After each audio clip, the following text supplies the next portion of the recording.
Hello दोस्तों, कैसे हो? मैं आज आपके लिए नई वीडियो में। ये हमारे पास दोस्तों नोकिया का बहुत ही पुराना यो मिनी फ़ोन है। देख लो, आपको दिख रहा है ना।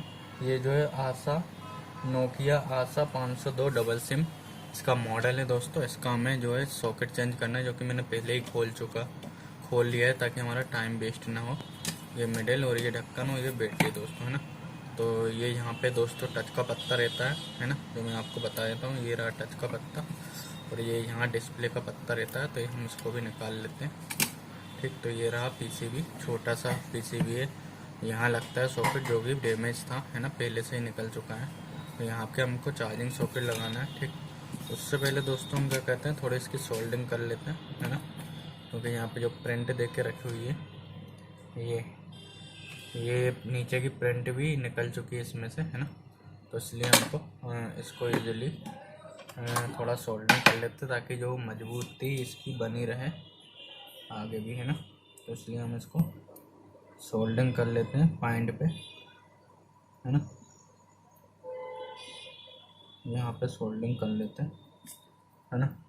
हम थोड़ा बड़े आयरन की सहायता से थोड़ा अच्छी सोल्डरिंग कर लेते हैं दोस्तों इसकी, है ना। ताकि अगर सॉकेट लगाएंगे तो इसकी जो है जो पकड़ मजबूत रहे, है ना।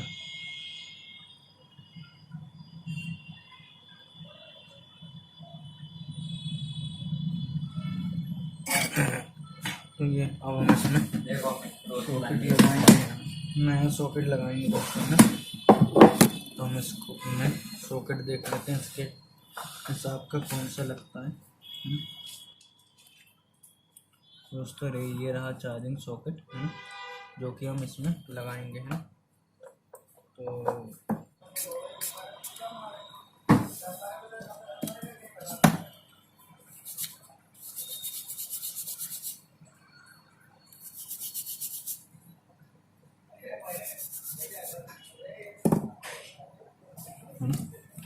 हमने क्लीन कर लिया, उसमें सॉकेट लगाते हैं।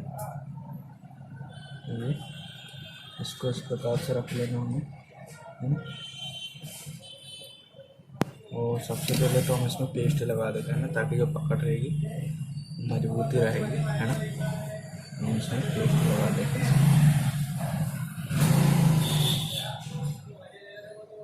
ये